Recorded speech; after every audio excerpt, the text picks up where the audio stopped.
Hey there, political junkies! Today, I'm diving into the latest fiery exchange in the political arena. Senator Ted Cruz has thrown down the gauntlet, calling out Representative Alexandria Ocasio-Cortez and the Democrats over the border crisis.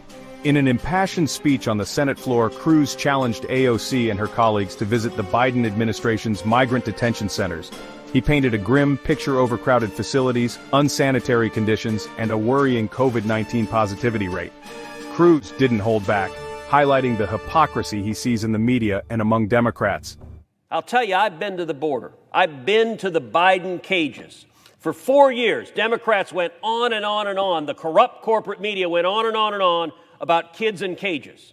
You couldn't turn on the evening news without hearing kids in cages. What they didn't tell you is Barack Obama built those cages, and today under Joe Biden, the cages are bigger and they're more full than they were before. Mr. President, every Democrat who stood up and lamented kids in cages in the House of Representatives, Representative Ocasio-Cortez has a famous photo of her grasping her head by the kids in cages. Well, I'm going to give a simple challenge for Representative Ocasio-Cortez and for every Democrat in this body. Go see the Biden cages with your own eyes. I've seen them, the Donna tent facility with over 4,000 people, with little boys and little girls on top of each other. Just a couple of weeks ago when I was in the Rio Grande Valley, the rate of COVID positivity in the Biden cages was over 22%. And all the Democrats who talked about this, if they don't go, if they don't denounce the Biden cages, then they're telling you that they're hypocrites, that they didn't believe it when they said it, that they didn't care about it when they said it, that it was all politics. It wasn't about their kids. Why does Joe Biden refuse to go to the Rio Grande Valley? Because if he goes, the TV cameras will come with him. Why does Kamala Harris, who's supposed to be the border czar, she's supposed to be in charge of this, why won't she go to the Rio Grande Valley? Because if she went, the TV cameras would come and would show the Biden cages. And the Democrats are counting on the corrupt corporate media to suddenly say, nothing to see here. 15,000 Haitians under a bridge in Del Rio, nothing to see here. Anyone want to know what Joe Biden's favorite ice cream flavor is? That's the news. Never mind 1.2 million illegal immigrants. Never mind when I took 19 senators down to the border, we went out on the river and saw a man floating dead in the river who died trying to cross illegally. Never mind the South Texas farmers and ranchers, the moms who told me, I won't let my teenage kids go out on our ranch without being armed with a loaded firearm. Because there's so many human traffickers and narcotics traffickers that it's dangerous for them to go out on their own ranch. Never mind the South Texas farmers and ranchers who told me at round tables how tired they are of going out and finding dead bodies. You want to understand what's happening? Say there's no crisis? Come to Brooks County.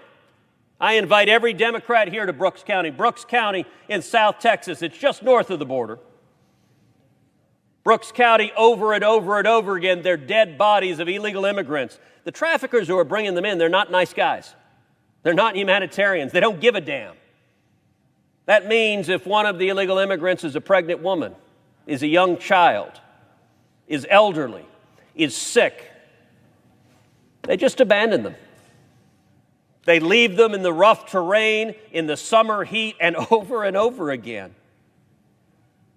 The farmers and ranchers encounter dead bodies on their property where the traffickers have abandoned them. Mr. President, I ask you, is that humane?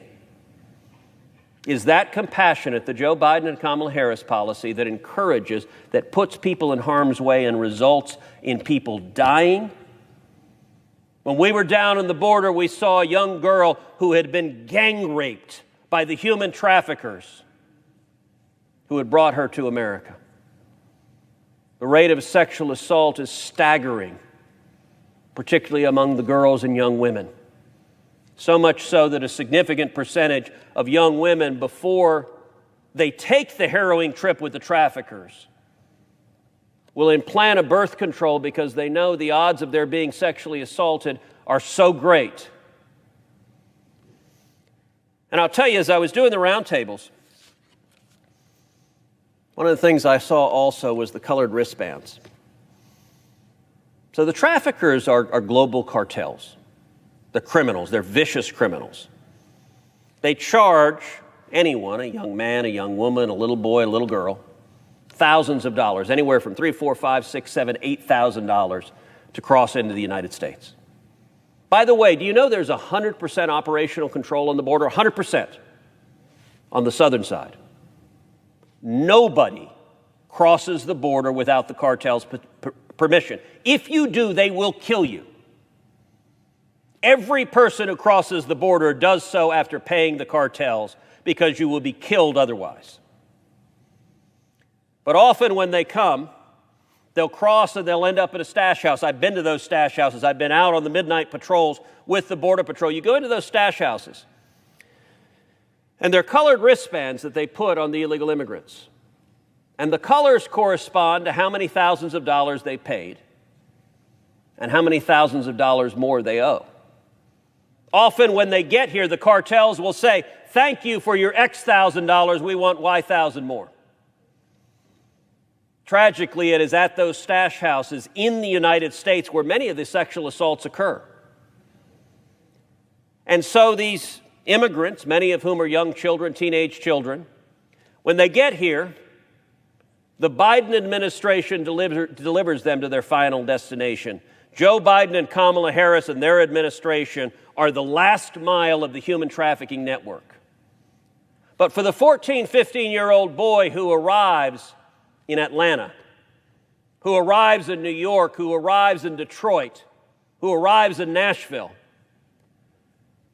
many of those 14 and 15-year-old boys owe thousands of dollars to the cartels, which means they arrive in your city. You might For the so-called Obama-era cages, Cruz argues that things have only gotten worse under President Biden. He accused the current administration of exacerbating human trafficking, violence, and the exploitation of vulnerable migrants, including women and children. One of Cruz's main points? The sinister role of cartels. He depicted a harrowing scene where migrants are forced into dangerous situations and debt bondage. It's a stark reminder of the human cost of the ongoing border crisis. And what about the Biden administration's response? Cruz criticized both President Biden and Vice President Harris for avoiding the border, claiming their policies are contributing to the suffering. He urged them to acknowledge the crisis and take action. This isn't just political theater, it's a call to address a humanitarian issue. Whether you agree with Cruz or not, his challenge to AOC and the Democrats is sure to stir up some serious debate. So what do you think? Is Ted Cruz right to call out AOC and the media, or is this just another political stunt? Drop your thoughts in the comments below, and don't forget to like, subscribe, and hit that notification bell for more updates. Until next time, stay informed and stay engaged.